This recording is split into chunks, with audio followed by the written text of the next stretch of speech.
All right, welcome to the channel. My name is Henry. I am a music producer, a struggling music producer. shout out to all the music producers that are struggling right now, and there's a lot. And when I say struggling, what I mean is I'm struggling to get music finished. Okay, so. And I know musicians and, music producers, beat producers, whatever you call yourself, artists, I know we all go through the same thing where, it's like we just have this obsession for like keeping 8 to 16 bar tracks on a hard drive and doing nothing with it. So I wanted to make this channel about finishing songs, really, because it's my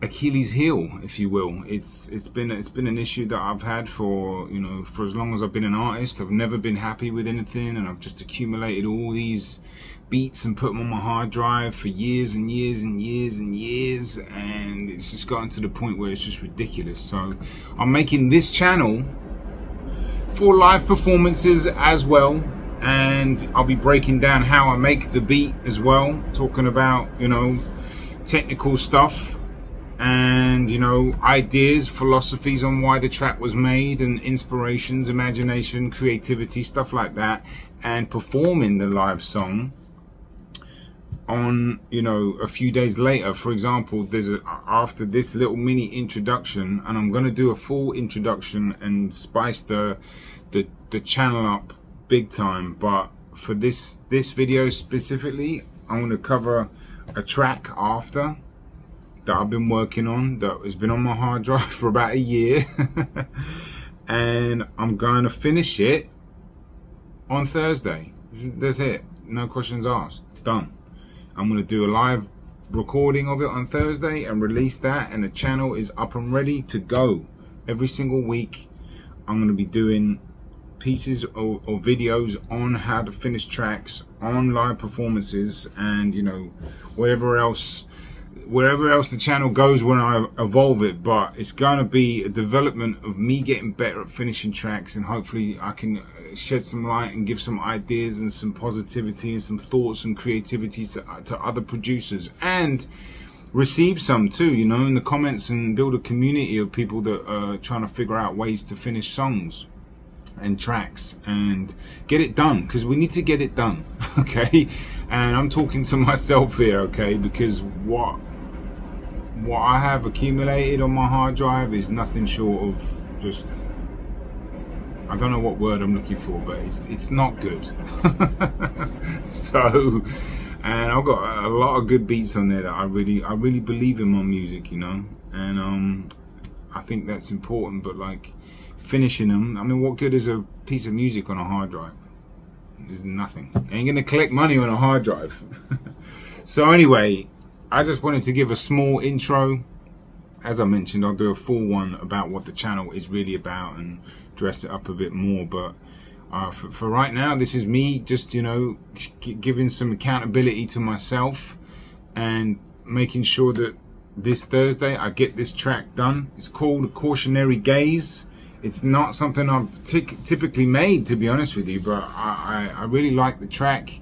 I'm going to add the keys to it on Thursday, but for right now, welcome to the channel, and let's get into how I made the drums for A Cautionary Gaze, and then we'll get into the keys on Thursday and the live performance, and I'll mix it properly, because this version I'm about to show you isn't properly mixed. It's just some easy, clean, clear-ish drums that let's get into right now. Alright, so I am using Ableton 11, but obviously depending on what DAW you use, similar things do apply, as I'm sure you know. But let me just talk about the kick drums. I've got a layered kick drum, okay, and I'm having a little issue with the audio, so I'm going to record this through this and then record the beats internally and then just chop and edit it. But I'll have everything fixed soon. This is just purely for me getting the track done, starting the channel, and improving. Simple as that. So whatever mistakes you see, I'll definitely iron them out, but for now, let's check this out. Okay, so we got 2 kick drums. This one right here,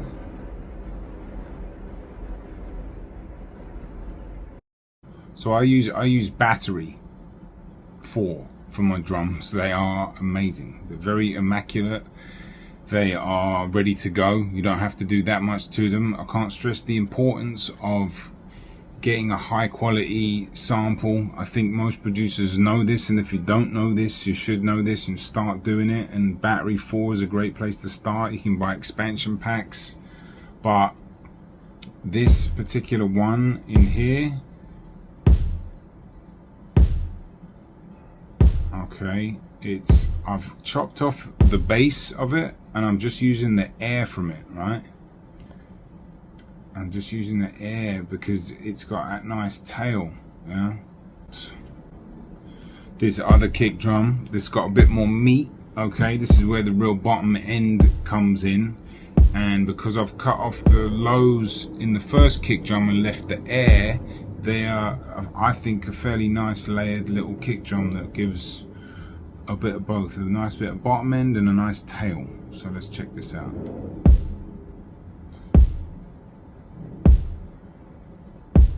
Now I've got to do a bit more refining to that, but that's a good place to start. Two kick drums, don't always layer them. Sometimes it depends on the vibe of the song, and I think sometimes I like a kick drum that has a little bit of a tail because it takes up that space. Sometimes space can just leave this awkward feel on a track, and you know, kick drums can fill that up. All right, let's get into the snare.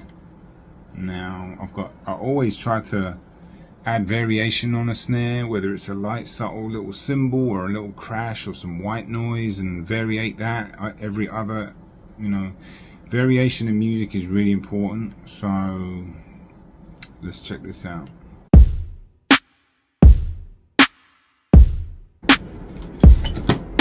So simple stuff. This beat is very simple deliberately, okay?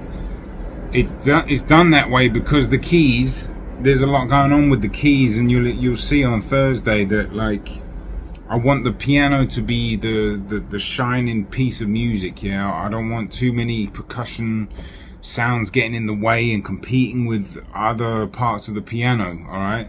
So this beat works perfectly for that. So it is deliberately a little bit bare. You know, I'll decide on Thursday whether I need to add a little bit more. But you know, it's specifically a little bit boring because I want the piano to shine. Now here are the hi-hats. I've got 2 layers of shakers, and I've also got a shaker on a vocoder. Now that's a little trick if you don't know that. A vocoder is a plugin. It's a weird plugin for vocals, I think. I've never used it, but I know there's a trick. You can put it on hi-hats, and I've got the vocoder coming on and coming off every 2 hi-hats, so it creates a different rhythm, right, and different sound. You gotta try and picture yourself as a drummer. Each of the velocities different, you know. All through the drums I try to create a live element. All right, so let's play this.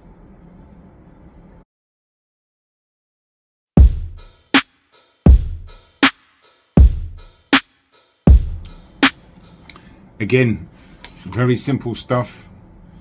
Hopefully it makes sense on Thursday. And now I've got a little bit of percussion just to give it a nice skippy vibe. Okay, the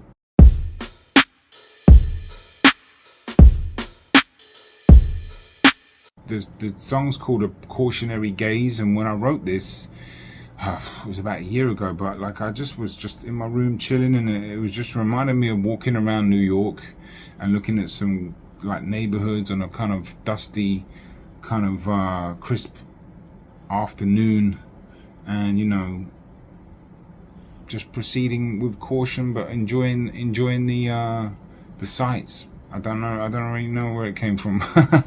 But the keys will make sense, hopefully. Let's play this.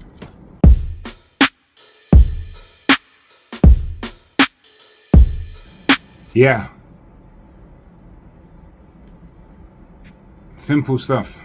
Simple stuff. Simple stuff. And that is the beat, okay? I'm not going to get into too much else technicality, because again, this video is just more about accountability, getting the channel started, and you know, going from there basically. So I will basically follow up on Thursday. I'm going to get all this together, make sure everything's good, and I'll have the beat done Thursday. Simple as that. No ifs and buts about it. And that is it from me, Henry James. I hope you enjoyed the video.